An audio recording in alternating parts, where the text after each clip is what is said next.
सभी का स्वागत है दोस्तों आज की इस world cancer day special 10th bladder support meeting में। दोस्तों आज अपना टॉपिक है कि traditional foods and modern nutrition. लेकिन उसके पहले आज वर्ल्ड कैंसर डे है। मैं डॉक्टर अनुज से थोड़ा रिक्वेस्ट करना चाहता हूँ कि सर थोड़ा वर्ल्ड कैंसर डे के बारे में, आज 4 फरवरी वर्ल्ड कैंसर डे के बारे में बताइए, और थोड़ा आप क्या संदेश देना चाहते हैं हमारे पेशेंट्स को और हमारे दोस्तों को। तो थोड़ा सा आपसे मैं रिक्वेस्ट करता हूँ। Thank you sir. तो जैसे कि किसी भी चीज को हम याद करने के लिए, हालांकि कि एक दिन हम रखते हैं साल में जिससे कि उस चीज के बारे में हम आम जनता बात कर पाए, क्योंकि किसी भी चीज, कैंसर के भी बारे में जैसे हम बात करते हैं, लेकिन किसी पर्टिकुलर डे में उसी पेशेंट के बारे में बात करते हैं या उसके अटेंडेंट से बात करते हैं, लेकिन हमने एक ऐसा दिन फिक्स किया है साल में जिसके बारे में हम कैंसर का अवेयरनेस की बात करें, जो कि मास तक जाए। मतलब जो नॉर्मल जनता है हमारी, जो कैंसर हॉस्पिटल नहीं आ रही है, जो भाग्यशाली हैं जिनको कैंसर हॉस्पिटल का चक्कर नहीं लगाना पड़ रहा है, जिनके परिवार में सब लोग सर्जन हैं, लेकिन उन तक भी ये चीज संदेश जाना चाहिए कि कैंसर जो है वो ऐसा नहीं है कि केवल एक बीमारी है जिसका कारण नहीं पता है। बहुत से कारण हैं जिनको पता है कि इनसे कैंसर होता है, तो उस चीज को हमें रोकथाम के लिए जागरूकता लाने की जरूरत है। जैसे कि अ, बहुत सारी बीमारियां हमें पता है कि तंबाकू जनित होती हैं, चाहे सिगरेट हो, चाहे बीड़ी हो, चाहे वो मुंह चबाने वाला तंबाकू के फॉर्म में हो, गुटखा के फॉर्म में हो, या फिर कुछ हद तक शराब के सेवन, ज्यादा अत्यधिक शराब के सेवन से भी होता है। तो इन सब चीजों के बारे में पता है, लेकिन अगर एक दिन हम बैठते हैं, उसकी चर्चा होती है, तो वो चीज ज्यादा से ज्यादा लोगों तक पहुंचती है, और वो दिमाग में जब बार बार वही चीज आती है तो आदमी के अंदर थोड़ा सा एक री इन्फोर्समेंट होता है, उसके अंदर वही चीज का बार बार दिमाग में जो आती है कि हाँ, हमें इस चीज से बचना है। दूसरी चीज बचाव के अलावा अर्ली डिटेक्शन, स्क्रीनिंग। स्क्रीनिंग तो हमारे इतना बड़ा देश है, स्क्रीनिंग हर चीज के पॉसिबल नहीं है। जो कई देशों में जहाँ पॉपुलेशन कम है उसमें कुछ बीमारियों की स्क्रीनिंग होती है। हमारे यहाँ भी स्क्रीनिंग की सुविधा है, लेकिन वो बहुत ही लिमिटेड बीमारियों में है। तो स्क्रीनिंग के अलावा अर्ली डिटेक्शन बहुत इंपॉर्टेंट हो जाता है। तो अर्ली डिटेक्शन के लिए हमें उनको अवेयर करना कि कैंसर के क्या शुरुआती लक्षण हैं, शुरुआती केसेस में ही उन्हें क्या करना है, और अगर वो शुरुआत में ही इलाज लेते हैं तो उनको कितना फायदा होगा, बाद में इलाज लेने पे जो परिणाम हमें पहले आ सकता था वो इलाज नहीं आता। इसके अलावा जो और भी चीजें हैं, जैसे हमें डाइट के बारे में जैसे हम डिस्कशन करने वाले हैं, व्यायाम एक्सरसाइज के बारे में डिस्कशन करने वाले हैं, इसके अलावा फिजियोथेरेपी के बारे में डिस्कशन करने वाले हैं, रिहैबिलिटेशन के बारे में, सर्वाइवलशिप, ये सब कैंसर के बहुत सारे आयाम हैं जिन पे हम डिस्कस करते हैं। तो इसीलिए एक दिन साल में रखा गया है कि जिससे कि जहां भी डॉक्टर्स हैं, केयर गिवर्स हैं, जो भी इस डिफरेंट फाउंडेशन हैं, सब एक सुर में एक साथ बोलेंगे तो ज्यादा से ज्यादा लोगों तक पहुंचेगी। मीडिया कवरेज होगा, तो प्रिंट मीडिया हो, आपका टेलीविजन मीडिया हो, सोशल मीडिया हो, सब पे जाएगा एक साथ, तो ज्यादा से ज्यादा लोगों को कवर करेगा। इस उद्देश्य से हर वर्ष 4 फरवरी को कैंसर डे मनाया जाता है। तो आज आज चूंकि 4 फरवरी, तो आज हम लोग भी अपने हॉस्पिटल में और बहुत से अन्य हॉस्पिटल भी वर्ल्ड कैंसर डे सेलिब्रेट कर रहे हैं। जी बिल्कुल सही सर, और थैंक यू सो मच। आपने बहुत एक इम्पोर्टेंट मैसेज लोगों को दिया। और हमारे इस साल 2026 की जो थीम है, यूनाइटेड बाय यूनिक, तो उसके बारे में भी हम चर्चा करेंगे। अनु सर, आप प्लीज जुड़े रहिए हमारे साथ। हम चलते हैं। हमारे जो ब्लैडर कैंसर सर्वाइवर है फातिमा जी, मैं उनका स्वागत करता हूँ हमारी इस मीटिंग में। और उनसे मैं अनुरोध करता हूँ कि आज की जो अपनी ये world cancer day special 10th bladder support group meeting है, वर्ल्ड कैंसर डे के बारे में वो थोड़ा सा बताएगी और कुछ संदेश या मैसेज वो देना चाहती है। तो फातिमा जी, मैं आपका तहे दिल से स्वागत करता हूँ। Over to you. Thank you Sandeep ji. अ, जैसा कि डॉक्टर अनुज गुप्ता ने बताया वर्ल्ड कैंसर डे के बारे में, तो हम सभी चाहते हैं कि 4 फेब को हम वर्ल्ड कैंसर डे के रूप में मनाते हैं। और ये जैसे डेली हम एक पर्टिकुलर किसी पेशेंट के बारे में बात करते हैं, तो ये दिन अ, सारे सबको सबको लेकर कि सबको अवेयर कैसे किया जाए इसलिए मनाया जाता है। इसका मेन उद्देश्य यही है कि हम ज्यादा से ज्यादा लोगों को जागरूक कर सके कि अगर टाइम रहते हम इसके बारे में जान पाए कि इसका रोकथाम कैसे करना है, कैसे जागरूक रहना है, और सही समय पर इसकी ठीक से इसके सिम्टम्स को पहचान कर सही इलाज करके, और मोस्ट इम्पोर्टेंटली पॉजिटिव थिंकिंग रखते हुए हम इसको कैसे हरा सकते हैं। क्योंकि कैंसर शब्द बुरा नहीं है, पर इसकी जो मीनिंग है वो थोड़े खराब है, क्योंकि लोगों ने उसको ऐसा बोल दिया है कि ये एक डेथ सेंटेंस है, कि मतलब कैंसर मतलब अंत। पर ऐसा नहीं है कि कैंसर अंत नहीं है। अगर इसकी रोकथाम हम अपने स्वस्थ जीवन शैली को अपनाते हुए, जैसे कि आज का हमारा टॉपिक भी है डाइट के ऊपर, तो जो गौरी मैडम है वो हमें इसके बारे में और ब्रीफ करेंगी। तो तंबाकू, शराब, इन सब से दूर रहते हुए, और संतुलित आहार कैसे लेना है, योगा, और स्ट्रेस को कम करना है, ये सब चीज़ों को फॉलो करते हुए, और हमें अपना इलाज कैसे मतलब आगे बढ़ाना है, कैसे इससे जीतना है, इन सब चीज़ों को फॉलो करते हुए हमें इसको हराना है। तो मैं बस यही बोलना चाहती हूँ कि वर्ल्ड कैंसर डे को हमें ये याद दिलाने के लिए कि हमें अपनी लाइफस्टाइल को हेल्दी रखना है, और ये सारी चीजें जो इसके कारक हैं इनसे दूर रहकर रेगुलर और टाइमली स्क्रीनिंग को फॉलो करते हुए हम इन सब चीजों से बच सकते हैं। और मैं बस यही बोलना चाहती हूँ उन सारे वॉरियर्स को, इंक्लूडिंग मी, कि इजी लगता है पर उतना इजी नहीं है इसको फेस करना। तो मैं सबके लिए क्लैप करना चाहती हूँ कि, और सबके लिए बहुत सारी दुआएं करना चाहती हूँ कि जो भी इससे गुजर रहे हैं या गुजर चुके हैं, तो उनको बहुत सारी हिम्मत और पेशेंस के साथ वो अपने इस फाइट को आगे बढ़ाएं। और क्योंकि देखिए, कैंसर में दो वर्ड मुझे लगता है कि दर्द और डर। दर्द तो टाइम के साथ खत्म भी हो जाता है, पर डर ठीक होने के बाद भी कहीं ना कहीं डर रहता ही है। तो बस इस डर से हमें उभर कर और पॉजिटिव थिंकिंग को रखते हुए आगे बढ़ना है। और अगर संदीप जी आप साथ दें तो एक दो लाइन है गाने की, जो मतलब जैसे हम लोग बोलते हैं कि संगीत से थोड़ा स्ट्रेस कम होता है, तो किशोर कुमार जी का एक सॉन्ग है कि मौत आनी है आएगी एक दिन, जान जानी है जाएगी एक दिन। तो वही बस यही सोचकर मैं अपने सारे साथियों को यही बोलना चाहती हूँ कि कैंसर है तो भी मरना है, और नहीं हुआ है तो भी मरना है, क्योंकि मौत तो निश्चित है। बस इससे हमें कैसे जीतना है, तो जो हमारे डॉक्टर्स जो हमें गाइड कर रहे हैं, या जो भी हम अपने ये सपोर्ट ग्रुप मीटिंग के थ्रू हम सीखते हैं, उससे आगे बढ़ के और अपने आप को संदीप जी आप थोड़ा। जी कोई बात नहीं, मुझे लगता है आपके इस विचार से और आपकी इस जो आपने जो स्पीच दी है उससे ये समझ में आ गया है कि ब्लैडर कैंसर पर आपने बिल्कुल आसानी से जीत पा ली है। बस बोलते हैं ना कि कहावत है कि हाथी आ गया है पूंछ रह गया है। और जैसे खान पीन की बात हुई थी, और मैं आपकी हिम्मत की सच में सराहना करता हूँ कि आप खुद एक, अभी तो अब मैं आपको पेशेंट कहूंगा ही नहीं, you are a very nice survivor. एक आप बहुत अच्छे सर्वाइवर हो। और आप जैसे लोग अगर हमारे साथ जुड़ेंगे तो डेफिनेटली जितने भी ब्लैडर कैंसर के पेशेंट्स हैं वो कुछ ही दिनों में आप जैसे बातें करने लगेंगे और अपना जीवन जिएंगे। ये मैं ऊपर वाले से दुआ करता हूँ। और मैं सच में आज इस वर्ल्ड कैंसर डे के अवसर पर भगवान से दुआ करता हूँ कि जो भी पेशेंट्स है उनकी तकलीफें कम हो, और जो भी इस जी बिल्कुल। रास्ते से गुजर रहे हैं उनकी तकलीफें कम से कम हो, और वो आसानी से फेस करें इन चीज़ों को।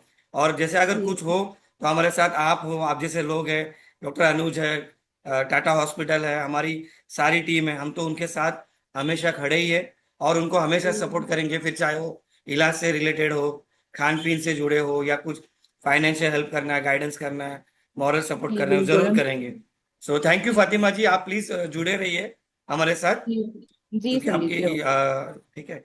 सो दोस्तों, आइए चलते हैं आज की इस हमारी world cancer day special bladder support 10th bladder support meeting, जिसमें आज का हमारा टॉपिक है कि पारंपरिक भोजन और आधुनिक पोषण, यानी कि traditional foods and modern nutrition, उसके बारे में आज ये हमारी मीटिंग चलेगी। तो हमारा आज जो प्रमुख अतिथि है मैं उनका सभी का इस मंच पर स्वागत करता हूँ। जैसे कि हमारी आज की main speaker miss Gauri Pillai, उनका मैं तहे दिल से स्वागत करता हूँ। साथ ही साथ हमारे प्रमुख guest doctor doctor Anuj from Varanasi hospital, medical oncologist, doctor Mahak from Tata memorial hospital, और हमारी साथी फातिमा जी, और मैं खुद Sandeep as a bladder cancer coordinator. So दोस्तों, आइए चलते हैं आज की इस मीटिंग पर, जिसका हमारा विषय है कि traditional foods and modern nutrition. तो हमारी जो स्पीकर है मिस गौरी मैडम, उनको मैं आमंत्रित करता हूँ इस मंच पर, और हमारे आज के इस विषय पर हमारे पेशेंट को और सभी को आप मार्गदर्शन कीजिए और अपने विचार बताइए। गौरी मैडम, आपका स्वागत है इस मीटिंग में। जी थैंक यू संदीप। सबसे पहले तो आपको थैंक यू बोलना चाहूंगी संदीप सर, आपको भी बहुत बहुत थैंक यू, आप ओपीडी निकाल कर समय निकाल कर आए। कैंसर इंडिया को मुझे यहाँ पे इनवाइट करने के लिए। जी, सो आज का सेशन बहुत खास है क्योंकि आज वर्ल्ड कैंसर डे है। ये एक मौका मिला है सभी को कैंसर के बारे में और अवेयरनेस फैलाने के लिए, अपनी ड्यूटी को और अच्छे से निभाने के लिए, क्योंकि इलाज एक तरफ और अवेयरनेस भी उतनी ही ज़्यादा ज़रूरी है। एक कैंसर पेशेंट या कैंसर सर्वाइवर या फिर कैंसर केयर गिवर खास करके उनके लाइफ में। तो आज का टॉपिक है traditional foods and modern nutrition. जब मैं ये टॉपिक देखा तो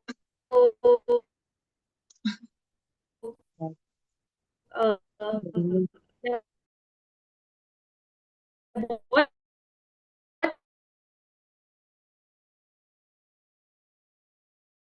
इंटरेस्टेड थी ये जानने के लिए कि मैं खुद मेरी तरफ से क्या अवेयरनेस फैला सकती हूँ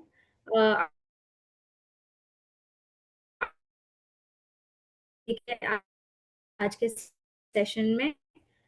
मैं पहले स्क्रीन शेयर करूंगी। संदीप सर आप मुझे बताइएगा कि होंगी और जस्ट मुझे यस, बता दीजिएगा कि ये आपको स्क्रीन दिख रहा है कि नहीं। जी जी, दिख रही है, आपकी स्क्रीन दिख रहा है मैडम, प्लीज कंटिन्यू।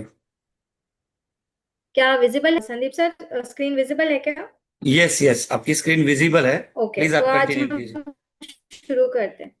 तो आज जब हम ये चर्चा कर रहे हैं खान पीन के बारे में, जी जी, सबसे पहले तो हम ये पूछेंगे कि हम आज ये खाने पीने के बारे में क्यों चर्चा करने की कोशिश कर।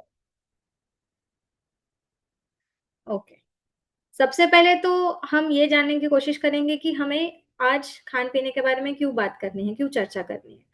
जैसे आप सभी को पता है कि जब भी कोई न्यूली डिटेक्ट होता है कैंसर के साथ, वो उसके दिमाग में सबसे पहले यही विचार आता है कि क्या खाना है, क्या नहीं खाना है, कौन सी चीज़ों को अपने डाइट में इंक्लूड करे, कब खाना है, कैसे खाना है। क्योंकि आजकल मीडिया बहुत फ़ास्ट और बहुत ज़्यादा कन्फ्यूज़िंग बन जाता है पेशेंट्स के लिए, ये सोचने के लिए कि उनके पास क्या ऑप्शंस है और उनको कौन-सा डिसीज़न उनके लिए सही है।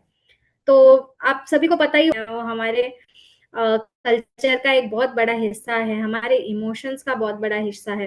वैसे ही ट्रीटमेंट के दौरान हमारे हीलिंग प्रोसेस में भी खाना-पीना बहुत ज़्यादा कंट्रीब्यूट करता है, ठीक है? तो कोई ना कोई मतलब बोलता रहेगा, मतलब किसी के कोई चाचा कोई कह देंगे कि अरे आपको दूध छोड़ देना चाहिए, कोई किसी को कहेगा कि नहीं आपको नॉनवेज बंद कर देना चाहिए। तो इस चक्कर में पेशेंट के नए तरह का कंफ्यूजन क्रिएट हो जाता है में, पर अब उनको बहुत ज़्यादा सोचना पड़ रहा है। तो ये पहला मैं आपको मैसेज करना चाहूँगी कि सही फूड मतलब आपको ताकत देगा कैंसर ट्रीटमेंट सहने के लिए। अगर आपके पास ताकत ही नहीं है ट्रीटमेंट सहने के लिए, तो ट्रीटमेंट लेना मुश्किल हो जाता है पेशेंट्स के लिए। तो इसलिए याद रखिए कि खाना आपको वो ताकत देगा, जो आपको ट्रीटमेंट सहने के लिए ज़रूरत पड़ेगी। दूसरी चीज़, ट्रेडिशनल फूड्स क्या है? यहाँ वही खाना जो हम सदियों से खाते आ रहे हैं। जैसे तरह तरह की सब्जियां हमें पूरे भारत में मिलती है, कोई नॉर्थ ईस्ट से अलग सब्जियां मिलती है, गुजरात साइड में अलग सब्जियां उगती है, ट्रेडिशनल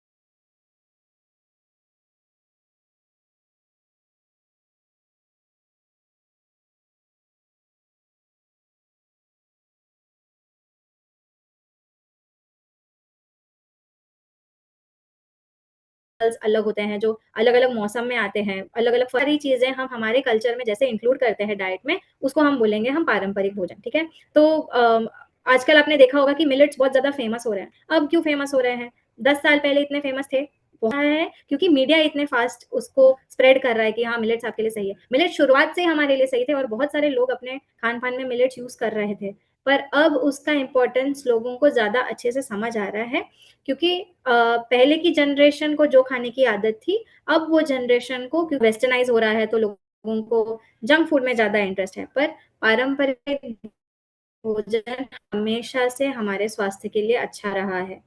ओके, जो भी मसाले हम यूज करते हैं, जैसे दालचीनी या फिर तेज पत्ता या फिर हल्दी या सुंठ जो सूखे अदरक का होता है, ये सारी चीजें पोषण हमें दे चुकी है, हमारे पूर्वजों को पोषण दे चुकी है, और हमें इस जमाने में भी पोषण देने के काबिल है। ठीक है, तो ये आपको याद रखना है कि अच्छा न्यूज़ ये है कि हमारा जो ट्रेडिशनल इंडियन फूड है वो हेल्दी है और वो अमूल्य है, ये आपको याद रखना है।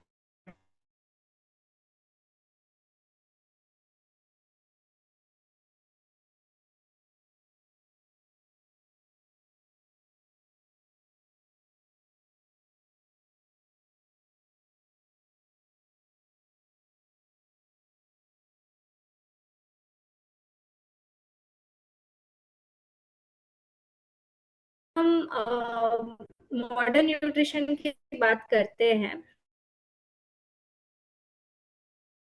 आज के ज़माने में मॉडर्न न्यूट्रिशन का मतलब ये है कि हम जो भी खाएँ, सही मात्रा में खाएँ और सही टाइम पे खाएँ। ओके, और हमें जो भी खाना है वो अनप्रोसेस्ड हो या फिर लीस्ट प्रोसेस्ड फूड्स हो, और जिससे ज़्यादा से ज़्यादा हमें पोषण प्राप्त हो। ठीक है? कई बार लोगों को जब हम समझाते हैं कि उन्हें प्रोटीन की ज़रूरत ज़्यादा है, उन्हें कैलोरीज़ की ज़्यादा ज़रूरत है, तो क्योंकि उन्हें वो बात मेडिकल टर्म्स में नहीं समझ आती, इसलिए प्रोटीन्स और कैलोरीज़ उतना ही ज़रूरी है जितना दवाइयाँ आपके बीमारी के लिए ज़रूरी है। ओके? कभी-कभी अगर पेशेंट को या किसी भी इंसान को जो ट्रीटमेंट ले रहा है, उसे अगर उसके नॉर्मल खाने से पोषण ज़्यादा ना मिले, तब हम सप्लीमेंट्स या फिर फूड ओरल न्यूट्रिशन सप्लीमेंट्स या ड्रिंक या प्रोटीन पाउडर सजेस्ट करते हैं। ठीक है? ट्यूब फीडिंग और आईवी न्यूट्रिशन भी एक तरीके का मॉडर्न न्यूट्रिशन कॉन्सेप्ट है, जिसे यूजुअली क्लिनिकल कंडीशंस में ज़्यादा यूज़ किया जाता है। ठीक है? अब एक कैंसर पेशेंट के शरीर को किस चीज़ की ज़रूरत होती है? अच्छा, मैं ये चीज़ पॉइंट आउट करना चाहूँगी, ये जो भी स्लाइड्स है, अगर आपको लगे इस इन्फॉर्मेशन से आपको लाभ होगा, प्लीज़ इसका फ़ोटो ले लेना, आप इसका स्क्रीनशॉट ले सकते हो और आप इसको बाद में रेफ़र भी कर सकते हो। ठीक है, तो हम आएंगे इस टॉपिक पे कि कैंसर पेशेंट के शरीर को सबसे ज्यादा किस चीज की जरूरत है। खाने पीने में सबसे ज्यादा हमारे पेशेंट को प्रोटीन फूड्स की जरूरत होती है, क्योंकि प्रोटीन फूड्स वो फूड्स होते हैं जो हमारे सेल्स को रिपेयर करता है, जो हमारे घावों को भरता है। ओके, तो प्रोटीन फूड्स के एग्जांपल्स मैं आपको देना चाहूंगी। अगर आप वेजिटेरियन है तो आपके पास डेयरी एक बहुत अच्छा सोर्स है, दूध, दही, छाछ, मट्ठा जो भी आप पी सकते हैं। ड्राई फ्रूट्स जैसे बादाम, अखरोट, मूंगफली, काजू, और आपके प्रोटीन फूड्स पनीर हो सकते हैं, मशरूम, दाल, चने, राजमा, ये सारी चीजें, स्प्राउट्स जो आप बोलते हैं ना, जैसे अंकुर मूंग चने, उसे आप फुलाकर अगर खाते हैं तो उससे प्रोटीन की इनटेक बढ़ सकती है। तो ये सारी चीज़ों को आप अगर आपके वेजिटेरियन में डाइट में इंक्लूड करते हो तो आप प्रोटीन का लाभ उठा सकते हो। अगर आप नॉन वेजिटेरियन हैं तो इसी सारी चीज़ों के साथ-साथ आप चिकन, एग्स, फिश ऐड कर सकते हो और आपके प्रोटीन इनटेक को बढ़ा सकते हो। आपको ज़्यादा एनर्जी की ज़रूरत होती है। कोई-कोई लोग बोल देते हैं कि नहीं हमें चावल बंद कर देना चाहिए, बट अगर आप डायबिटिक नहीं हैं तो चावल खाने में कोई हानि नहीं है, ठीक है? और अगर आप डायबिटिक भी हैं तो आप अगर डाइ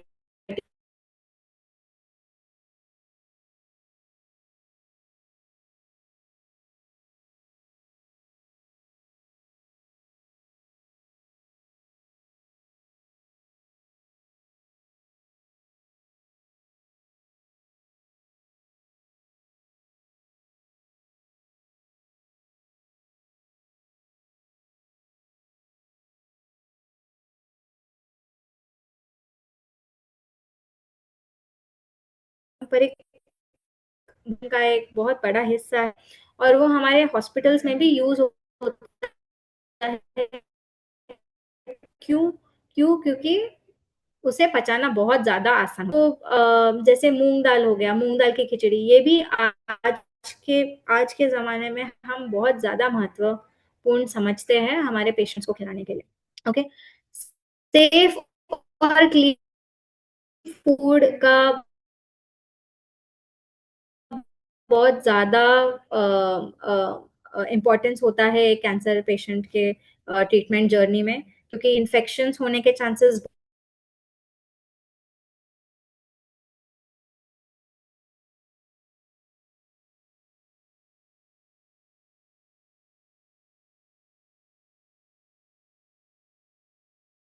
पेशेंट को कि जो भी वो बनाए वो साफ करके यूज़ करे, अच्छे से धोकर यूज़ करे, अपने आप का हाइजीन मेंटेन करे, अपने आप को हर आधे घंटे में अपना हाथ धोए। स्मॉल में थोड़ा-थोड़ा खाइए। ये कैंसर ट्रीटमेंट के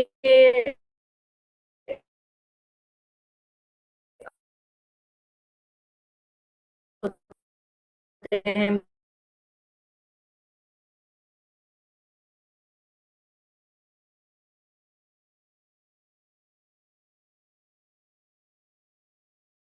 होगा। तो एज़ डायटीशियन हमारा यही उद्देश्य होता है हमेशा कि पेशेंट अगर कम खा रहा है तो उसे बताना है कि उसको कैसे खाना इंक्रीज़ करना है उनका, कैसे अपना खान-पीन बढ़ाना है, ठीक है? अब बैलेंस यानी संतुलन, संतुलन ही एक तरीका है जिससे हम सारे भोजन का गुण अपने अंदर खींच सके, ओके? यहाँ पे मैंने थोड़े फोटोज़ आपके लिए प्रेज़ेंट किए हैं, जहाँ पे मैंने आपको एक प्लेट दिखाया है, वहाँ पे इक्वल पार्ट्स में यहाँ पे प्रोटीन्स है, यहाँ पे होल ग्रेन्स है, मतलब यहाँ से जिससे एनर्जी आती है और इससे प्रोटीन्स आते हैं। और ये सारे वेजिटेबल्स में फाइबर होता है, विटामिन्स होते हैं, मिनरल्स होते हैं, जो हमारे प्लेट में इक्वल पोर्शंस में या फिर रिक्वायर्ड पोर्शंस में अगर हो तो हमें उसका लाभ ज़्यादा अच्छे से मिल सकता है। ये हमारी एक इंडियन थाली है। अगर कोई नॉन वेजिटेरियन है तो वो चिकन के साथ राइस, हरी पत्ती सब्जियाँ, थोड़े सलाद, मूँग और दही के साथ अपना एक मील बैलेंस्ड बना सकता है। तो अगर आप मुझे आइडियली पूछे कि एक पेशेंट को क्या खाना चाहिए, तो ये ऐसा शुरुआत अगर हो पेशेंट के डाइट में, तो वो ज़्यादा अच्छा रहेगा।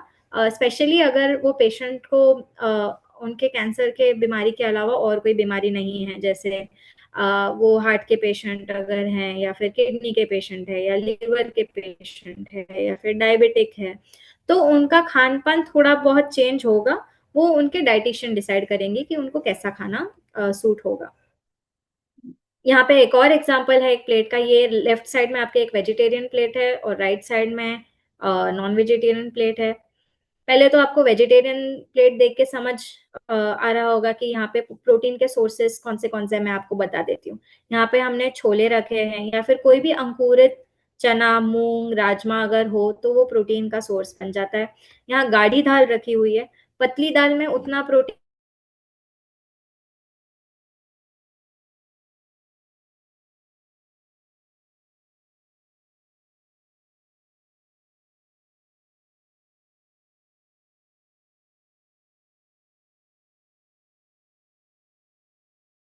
है, गाजर है इसमें। और यहाँ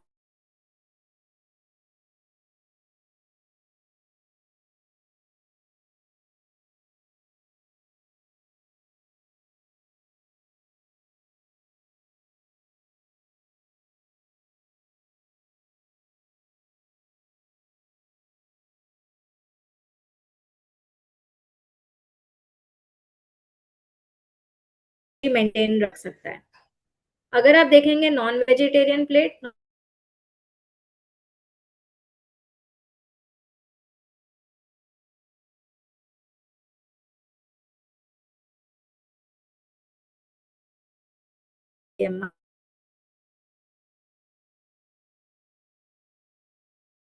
कम करके प्लीज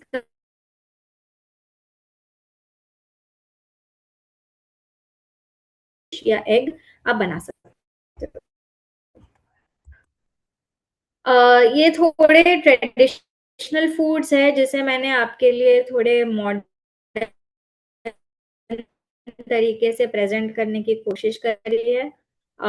जैसे खिचड़ी हो गई तो हम यूजुअली केवल दाल और चावल और थोड़ा घी का तड़का बनाकर खिचड़ी बनाते हैं। पर अगर एक कैंसर पेशेंट को प्रॉपर्ली नरिश करना है या उसे अच्छे से पोषण देना है, तो उसमें हम केवल राइस ना डालते हुए उसमें मिलेट्स डाल सकते हैं, जैसे बाजरा डाल सकते हैं, या फिर सत्तू भी ऐड कर सकते हैं, मटर, बीन्स, पनीर या टोफू ऐड कर सकते हो। और घी अच्छा होता है थोड़े मात्रा में, सभी ठीक है। एक चम्मच ऊपर से घी अगर आप डाल देते हैं तो वो बहुत पौष्टिक।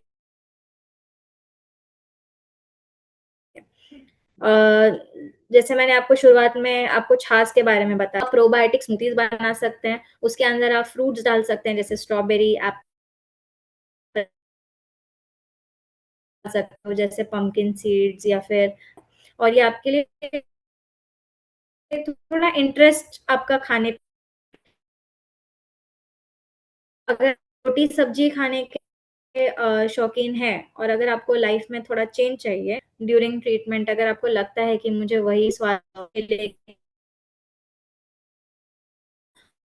रोटी को स्टफ्ड रैप्स में कन्वर्ट कर सकते हैं। उसके अंदर आप पनीर डाल सकते हो, अलग अलग सब्जियां डाल सकते हो, चिकन डाल सकते हो, बॉइल्ड, और एज अ रैप खा सकते हो। और ये है कि इजीली अगर आप फॉर एग्जांपल डॉक्टर के पास विजिट के लिए जा रहे हैं, तो आप इसे तुरंत सुबह बना के अपने डब्बे में डाल सकते हो, ताकि अगर आपका अपॉइंटमेंट है, अपॉइंटमेंट से आपको भूख लगी है और ये आपका सही टाइम है खाना खाने का, तो आप तुरंत ये पनीर रैप या फिर चिकन रैप खा सकते हो। दाल दाल हमें आदत है बस ऐसे ही पी लेने की, तो उसे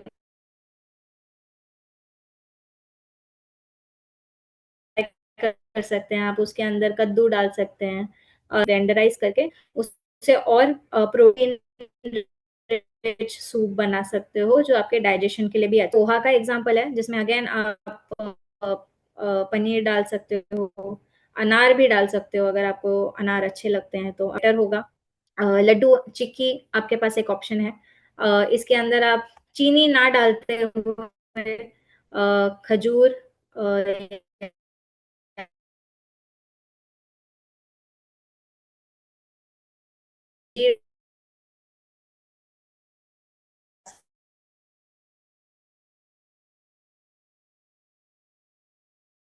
बाइट्स खा सकते हो।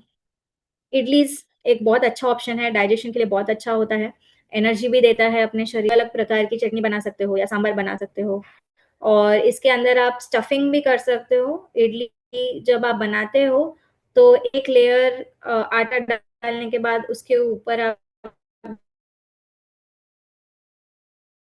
वेजिटेबल और उसके ऊपर फिर से एक और लेयर इडली का आटा डाल के स्टीम करके वो स्टफ्ड इडली बन जाता है।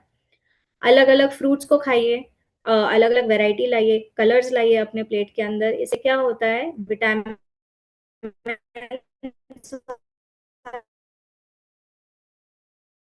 हमारे शरीर में जाते हैं। जो चिकन डिशेस को एक्सपेरिमेंट कर भुर्जी बना सकते हो, या फिर ऑमलेट रोल बना सकते हो, या फिर चिकन या एग को आप सूप में डाल के खा सकते हो। ओके, तो ये एक एग्जाम्पल था। आई होप इससे आपको बहुत सारे आइडियाज मिले होंगे कि आप थोड़ा बैलेंस रहे। अब अंधविश्वास की जगह अंधविश्वास बहुत ज़्यादा पाया जाता है हमारे ओपीडीज में, जिनसे मिलते हैं उनके दिमाग में बहुत सारे प्रश्न होते हैं, और वो प्रश्न बहुत जायज़ भी है, क्योंकि आजकल मीडिया में बहुत ज़्यादा तेज़ी से इंफॉर्मेशन फैलता है। बहुत पेशेंट्स को लगता है कि कच्ची हल्दी, नीम, गिलोय का बस एक काढ़ा बनाकर, बहुत सारे ऐसे अंधविश्वास हैं जो आपके ट्रीटमेंट का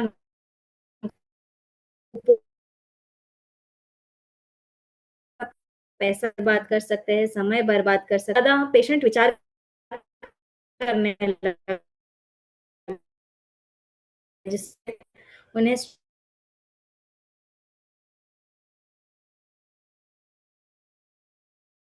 कंफ्यूजन हो सकता है। और जो हम तो ये बहुत ज़्यादा दूध होता है, या फिर केला और दूध या दही खाने से खांसी हो सकती है, या फिर अगर मैं कम खाऊंगा तो मेरा बीमारी कम हो जाएगा, ये सही नहीं है। ठीक है, और कभी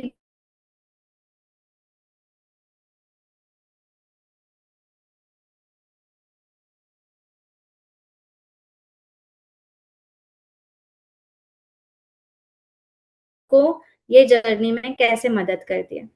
एक डाइटिशियन आपके खान पीने की आदत को समझती है, वो आपके रहने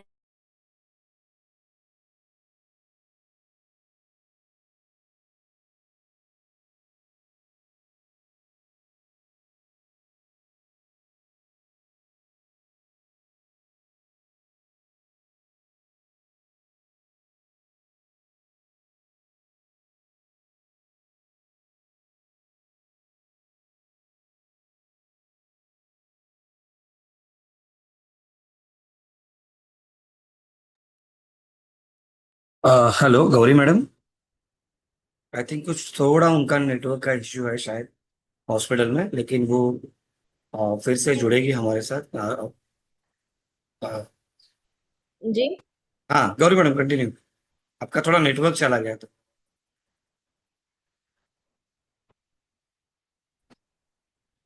हेलो गौरी मैडम।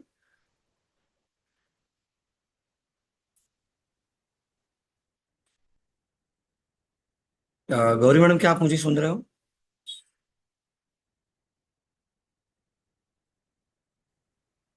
थोड़ा शायद हॉस्पिटल में कभी कभी नेटवर्क का इशू रहता है,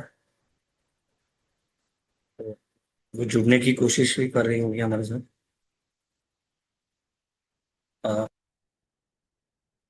गौरी मैडम क्या आप मुझे सुन रहे हो?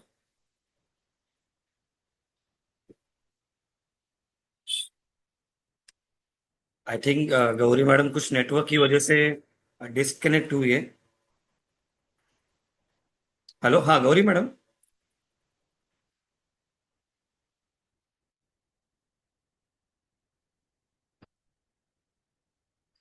गौरी मैडम क्या आप मुझे सुन पा रहे हो?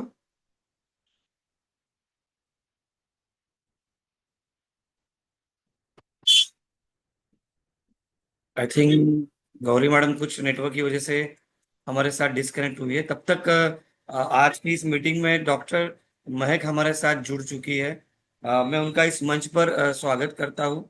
और महक मैम, मैं आपसे थोड़ा आपका वेलकम करता हूँ इस ब्लैडर सपोर्ट ग्रुप मीटिंग में, हमारी 10th ब्लैडर सपोर्ट मीटिंग।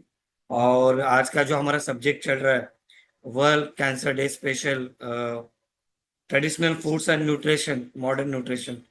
सो महक मैम क्या आप मुझे सुन रहे हो? डॉक्टर महक। हाँ हाँ, नमस्ते नमस्ते नमस्ते। नमस्ते नमस्ते ma'am, thank you so much, आप ओपीडी जल्दी जल्दी ज्वाइन की। तो मैम आज का जो ओ अपना ये वर्ल्ड कैंसर डे स्पेशल है, तो थोड़ा सा आप प्लीज बताइए कि अच्छा, गौरी हेलो। मैडम भी आ गई। हाँ, यस मैम। जी, I am so sorry, I think मुझे बीच में समझ में ही नहीं आया कब मैं नहीं नहीं डिस्कनेक्ट सर। हो गई। सो गौरी मैडम, महक मैम, मैं आपको 1 मिनट के लिए जी। रोकता हूँ। और गौरी मैडम प्लीज आप अपना सेशन कंटिन्यू कीजिए, क्योंकि नेटवर्क की वजह से ओके। थोड़ा सा डिस्कनेक्ट हुआ था। Yes. Yes yes yes. Yes yes, thank you ma'am. कौन सी स्लाइड से शुरू करूँ सर, आई थिंक प्रेजेंटेशन वो कैसे? ये वाला और नीचे वाला 13 या 14 के आगे वाला, और थोड़ा आगे कीजिए। एक मिनट। जी, ये पार्ट हो गया था। हाँ हाँ। जी, ओके। तो जैसे मैं बता रही थी, एक अगर आप डाइटिशियन से मिलते हैं आपके ट्रीटमेंट के दौरान, तो वो आपके हिसाब से आपको डाइट चार्ट बना कर देते हैं आपके रिक्वायरमेंट्स के अनुसार। ठीक है। तो मैं एक रियल लाइफ एग्जांपल देना चाहूंगी जो बहुत कॉमन है। जब भी पेशेंट्स आते हैं बिना गाइडेंस के, बिना ये जाने कि उनको ट्रीटमेंट के दौरान क्या ज़रूरी है, अक्सर वो केवल सूप्स और जूसेस पीते हैं। और ये वो एटलीस्ट 1 हफ्ता, 2 हफ्ता, 3 हफ्ता से करते करते, क्योंकि उनको लगता है कि ये उनके लिए सही है, क्योंकि उनको गलत गाइडेंस मिला है। इस वजह से वो लूज करते हैं अपना सारा weight, around I think 5-10 kgs। Weight loss ऐसे ही हो जाता है पेशेंट्स का, क्योंकि उन्होंने खान पान ठीक से किया नहीं होता है। और स्पेशली क्योंकि उनके पास बहुत सारी ऐसी शंकाएं होती है जिनको क्लियर करने के लिए एक्चुअली उनके पास कोई नहीं है। ठीक है। तो जैसे ही जब ऐसे पेशेंट्स आते हैं तो हम समझ जाते हैं कि ये पेशेंट्स में बहुत ज़्यादा कमज़ोरी है और शायद ट्रीटमेंट लेने की ताकत भी नहीं है। तो तब इन पेशेंट्स को हम न्यूट्रिशनिस्ट या फिर डाइटिशियन के पास भेजते हैं, जो मेडिकल न्यूट्रिशन थेरेपी से उनके खान पान को सुधार सकेगी, उन्हें एक ऐसा मार्गदर्शन देगी जिनसे वो थोड़ा खाने पीने में ज़्यादा रुचि लाएं, ज़्यादा सही प्रमाण में, ज़्यादा सही तरीके से वो अपना खाना खाने की कोशिश करें। और जब ये गाइडेंस मिल जाती है पेशेंट्स को, वही घर का खाना लेकिन सही पोषण तत्वों और संतुलन के साथ, पेशेंट को बेहतर फील करना स्टार्ट हो जाता है। पेशेंट वजन बढ़ाता है, पेशेंट में ज़्यादा क्षमता बढ़ती है ट्रीटमेंट को सहने की, और ट्रीटमेंट का आउटकम भी बेटर होने के चांसेस बढ़ जाते हैं। ठीक है। तो लास्ट मतलब ये मैसेज है मेरा कि आपके लिए खाना एनिमी नहीं है। ये मत विचार कीजिए कि क्या सही है या क्या गलत है। जल्द से जल्द आपको अगर हो सके तो आप हेल्प ढूंढिए अपने खान पान को सही करने के लिए, और ट्राई करो कि आप सब कुछ खाएं, इक्वल अमाउंट्स में खाएं, इंडिविजुअल अमाउंट्स में खाएं। प्रोटीन आपके डाइट में बढ़ाइए, जैसे मैंने आपको एग्जांपल्स दिए हैं। ट्राई करो कि आप सारा न्यूट्रिशन बैलेंस्ड वे में लें, क्योंकि कभी कभी रोटी कम खाना आपके लिए नुकसानदायक हो सकता है, रोटी ज़्यादा खाना भी आपके लिए नुकसानदायक हो सकता है। दाल या छोला ज़्यादा खाना भी आपके लिए नुकसानदायक हो सकता है, और कम खाना भी नुकसानदायक हो सकता है। ओके। तो सेल्फ रिस्ट्रिक्ट ना करिए अपने आप को, एकदम ज़्यादा रिस्ट्रिक्ट मत कीजिए कि मुझे कम खाना है, थोड़ा ही खाना है, या फिर मैं दूध और डेयरी छोड़ दूंगा या चिकन और फिश छोड़ दूंगा, एटसेट्रा एटसेट्रा। किसी को पूछिए, ठीक है, मदद लीजिए। सो मेरा लास्ट का मैसेज यही है कि एंड मैसेज यही है कि राइट न्यूट्रिशन गाइडेंस सही वक्त पर आपका ट्रीटमेंट के time quality of life better कर सकता है। तो मैं मेरे ऑडियंस के लिए ये ओपन रखती हूँ क्वेश्चन कि आपके हिसाब से ऐसा कौन सा पारंपरिक भोजन आपको लगता है कि आपको आपके ट्रीटमेंट के दौरान नहीं लेना चाहिए या अपने पेशेंट को नहीं देना चाहिए, और क्यों? एंड इसी के साथ मैं एंड करना चाहूँगी। क्वेश्चंस आप मुझे चैट में पूछ सकते हो। एंड मैं ये चाहूँगी कि सारे पेशेंट्स जो अभी अपना डिजीज़ फाइट कर रहे हैं, कैंसर को फाइट करने की कोशिश कर रहे हैं, उन्हें बेटर फील हो और वो जल्द से जल्द अपना ट्रीटमेंट ख़त्म करें। और मतलब मेरी तरफ से आपके लिए पूरा सपोर्ट है। Thank you Sandeep sir. जी बिल्कुल, थैंक यू सो मच। आपने काफी अच्छी स्लाइड्स जी दी हमारे ऑडियंस को और हमारे पेशेंट को। लेकिन आपके नेटवर्क के चलते थोड़ा मैं आपको, आप चले गए थे तो उसी वक्त महक मैम, डॉक्टर महक हमारे साथ जुड़ चुकी है। तो महक मैम, जी जी जी। मैं आपका इस मीटिंग में तहे दिल से स्वागत करता हूँ। सो गौरी मैडम के क्वेश्चन आंसर के पास जाने से पहले मैं आपसे अनुरोध करता हूँ कि प्लीज आज वर्ल्ड कैंसर डे है, उसके बारे में हमें थोड़ा गाइड कीजिए, थोड़ा ब्लैडर कैंसर के बारे में गाइड कीजिए। और आप क्या मैसेज देना चाहते हो हमारे पेशेंट को, हमारे क्या संदेश देना चाहते हो? So please ma'am. हाँ नमस्ते सब लोग। मैं डॉक्टर महक त्रिखा हूँ। मैं टाटा मेमोरियल हॉस्पिटल में हूँ अभी। वर्ल्ड कैंसर डे बहुत ही बड़ा दिन है, आपके लिए भी हमारे लिए भी, क्योंकि हम लोग सब लोग कैंसर से ही जुड़े हुए हैं। बट इट्स जस्ट दैट कि हम अलग अलग साइड पे हैं। तुम्हारे लिए कैंसर मतलब कैंसर के पेशेंट्स दो तरह के हैं, जिनका अभी तक इलाज चल रहा है, जिनका इलाज खत्म हो चुका है। जिनका इलाज खत्म हो चुका है उनकी भी लाइफ बदल जाती है, जिनका इलाज चल रहा है उनकी भी लाइफ चेंज हो जाती है। बट साथ साथ तुम्हारी पूरी फैमिली की लाइफ चेंज होती है। पर इस सब के साथ कैसे तुम्हें खुश रहना है, तुम्हें एक दिन बाय एक दिन लेना है, ये एक्चुअली हम सब तुम सबसे सीखते हैं। तो ये वर्ल्ड कैंसर पे डे पे आई थिंक सब परेशानी हटा के थोड़ा आपको थोड़ा खुश रहना पड़ेगा।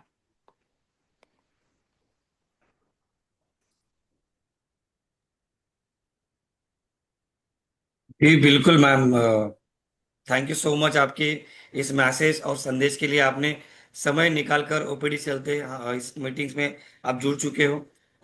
ऐसे ही 5 मिनट के लिए, 2 मिनट के लिए जुड़े रहिए, क्योंकि थोड़ा हम जो गौरी मैडम के साथ कुछ सवाल जवाब हमारे चैट बॉक्स में आए हैं उसके ऊपर चलते हैं। फिर अगर ब्लैडर कैंसर रिलेटेड अगर कोई सवाल है तो उसके लिए हम आपके पास जरूर आएंगे।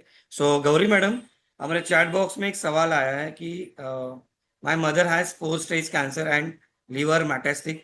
If you want to my mother at least 5-7 years survivor, what food routine is the best? Pure vegetarian, मतलब क्या बेस्ट फूड रहेगा? और वो प्योर वेजिटेरियन है। ओके, तो जैसे मैंने बताया शुरुआत में, ऐसा बिल्कुल नहीं है कि प्योर वेजिटेरियंस को इनफ प्रोटीन्स नहीं मिल सकता है। अपने डाइट से जो भी सारे प्रोटीन सोर्सेस है, जैसे मैंने शुरुआत में लिस्ट डाउन किए, स्प्राउट्स खाइए, अंकुरित मूंग मूंग मटकी चने जो भी हम यूज टू हैं खाने के, वो चीज़। सत्तू आप ले सकते हो, आप पनीर लीजिए, आप ड्राई फ्रूट्स लीजिए। आप पर आप मैं तो ये रेकमेंड करूँगी कि आप इन्हें प्लीज़ डाइटिशियन से मिलना चाहिए, क्योंकि एक तो इन्हें लिवर मेट्स है। दूसरी चीज़, ऐसा भी हो सकता है कि उनका डाइट के थ्रू अगर प्रोटीन मीट ना हो, तो अगर डाइटिशियन आपको प्रोटीन सप्लीमेंट प्रिस्क्राइब करे तो वो भी आपके लिए एक गुड डिसीजन हो सकता है। सो मतलब ये थोड़ा एक जनरल क्वेश्चन है, और इसका आंसर भी वैसा ही होगा जैसे एक बैलेंस्ड होना चाहिए डाइट। ऐसा नहीं कि बहुत ज़्यादा कैलोरीज की ज़रूरत है, रिक्वायरमेंट ज़्यादा होती है, पर पेशेंट को कितना ज़्यादा ज़रूरी है वो आपको आई थिंक डाइटिशियन से मिलने के बाद ही पता चलेगा।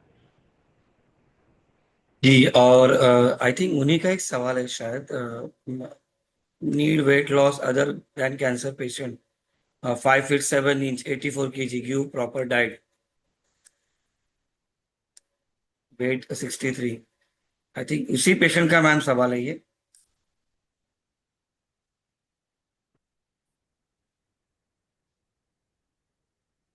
हेलो। जी जी जी।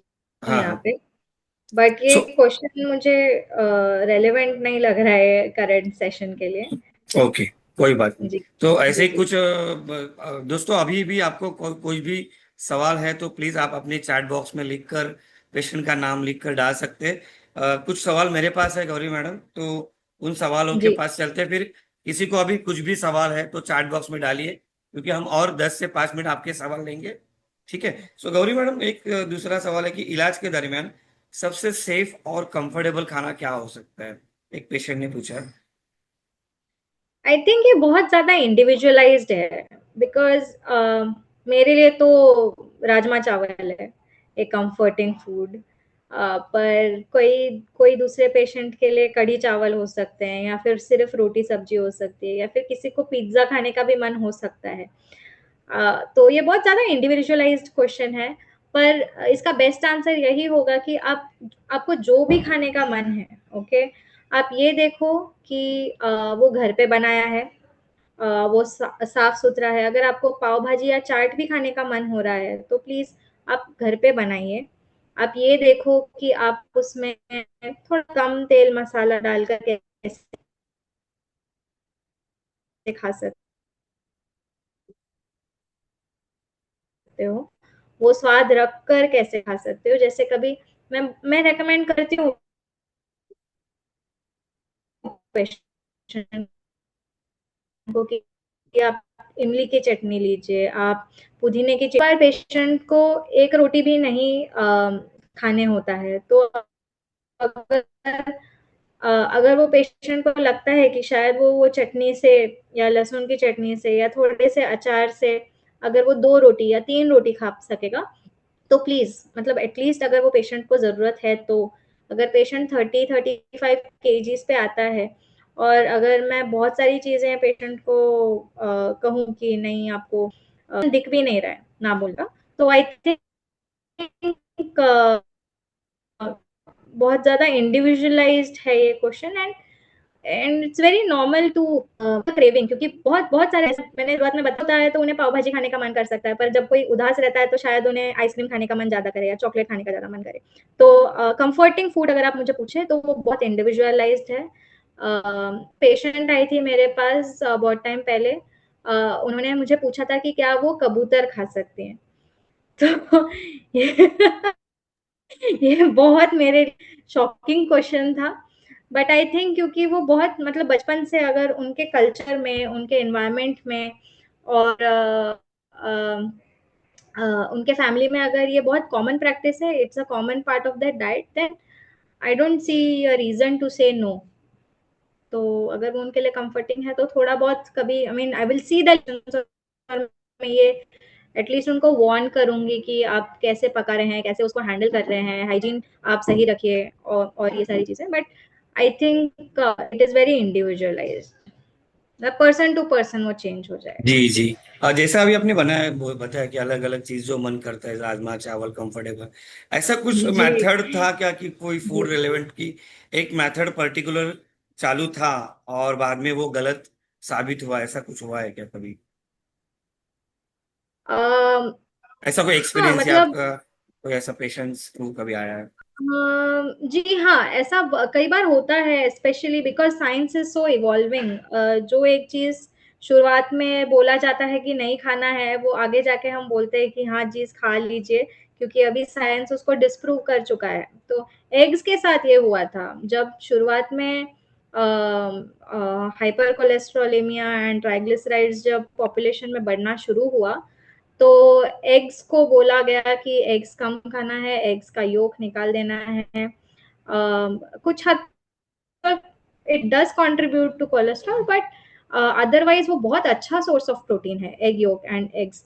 सो अगर आप नॉन वेजिटेरियन है और अगर आप eggs at least 1 to 2 daily include कर सकते हो, तो वो आपके लिए बहुत अच्छा सोर्स ऑफ प्रोटीन है, and I would always recommend eggs.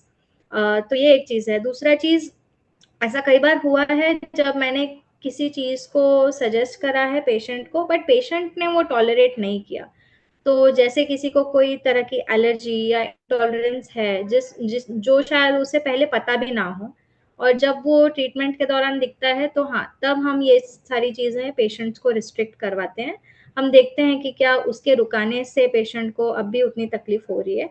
अगर तकलीफ कम हो गई है तो फिर हम उसे बोल देते हैं कि जी ठीक है, ये आप एलिमिनेट कर सकते हो। अगर तकलीफ नहीं हो रही है या फिर कोई इशू नहीं हो रहा है क्रिएट, तो फिर we reintroduce that food again to that patient.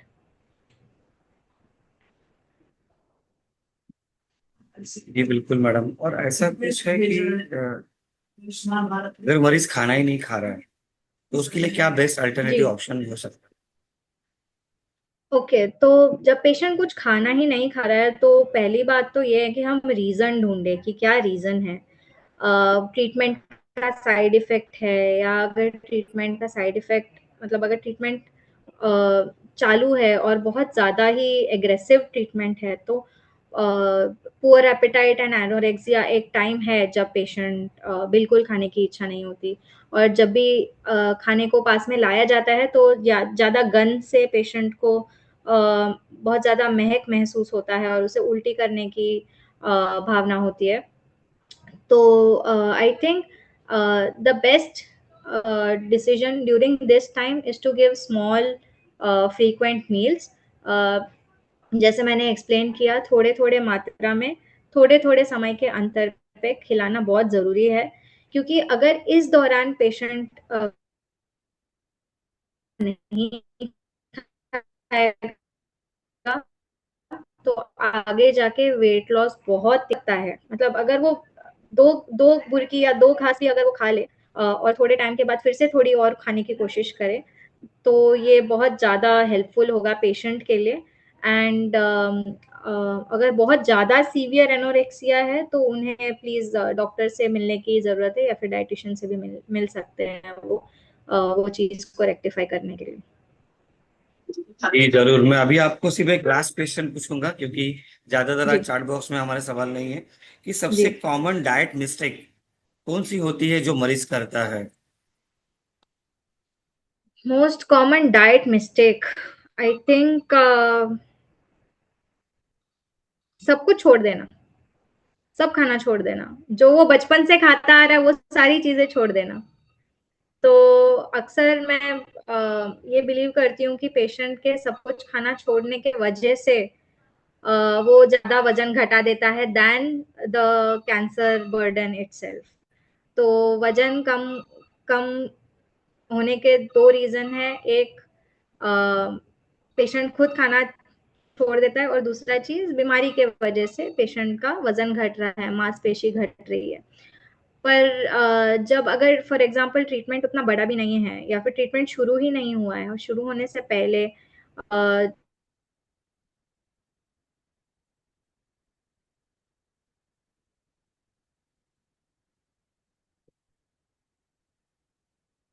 ने सब कुछ एक्चुअली खाना छोड़ दिया है, वो दिन में एक रोटी खा रहा है, दोपहर में एक रोटी, शाम में खा रहा है, क्योंकि किसी ने उसे कहा सब छोड़ देना है, मीठा सब होती है जिनमें, जैसे मैंने समझाया, अंधश्रद्धा होती है किसी किसी के दिमाग में कि इतना ज्यादा चीज नहीं खाना है, तब अक्सर पेशेंट ज्यादा वेट लॉस करते हैं। और I think that is the biggest nutrition mistake that many patients make, कि वो खाना पीना अच्छे से खाना छोड़ देते हैं। तो आई थिंक वो सबसे जी बड़ी। बिल्कुल, और शायद दूसरा एक फैक्टर मुझे ऐसा लगता है पर्सनली कि केयर गिवर भी हो सकता है, क्योंकि मरीज से ज्यादा केयर गिवर को ज्यादा भूख लगती है, और वो हर बार भाई चल तुझे टाइम हो गया, नाश्ते का टाइम हो गया, खाने का टाइम हो गया। तो जी जितना डॉक्टर पीछे नहीं पड़ते उतना कहीं ज्यादातर अटेंडेंस और केयर गिवर ही उनके पीछे पड़ जाते हैं। जो कभी कभी क्या होता है कि इंसान की खाने की इच्छा नहीं होने के बावजूद भी उनको जबरदस्ती, तो वो नहीं होना चाहिए। मुझे ऐसा लगता है कि हाँ, मरीज को डेफिनेटली भूख लगेगी अगर वो इतनी महंगी दवाइयाँ खा रहा है, बीमारी से जुड़ रहा है।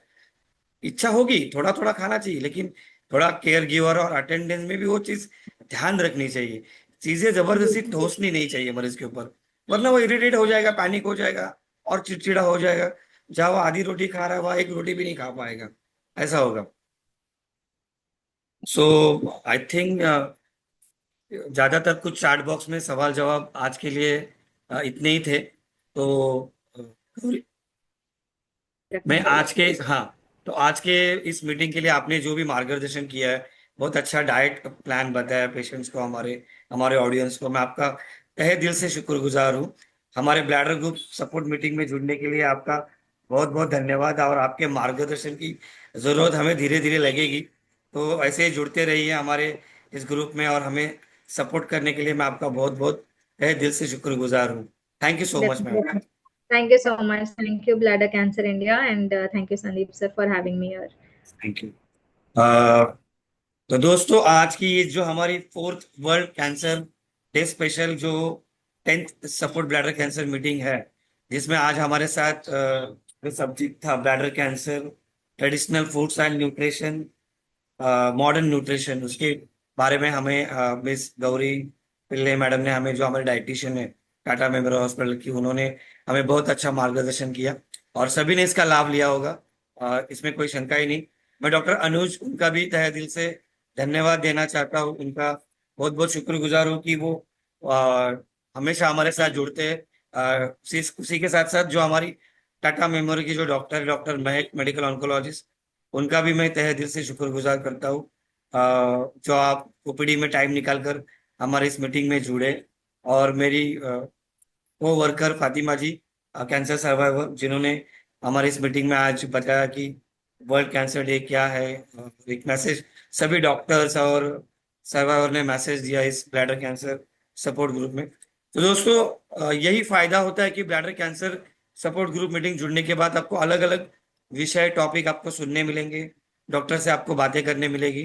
तो ऐसे ही हमारे इस मीटिंग में हर महीने जुड़ते रहिए और हमें इस ब्लैडर सपोर्ट सेंटर में हमें सपोर्ट कीजिए। तो सभी लोगों का बहुत बहुत शुक्रिया, थैंक यू सो मच, आपने समय निकाल कर इस ब्लैडर सपोर्ट ग्रुप में आए, जुड़े और हमसे बातें की। Thank you so much.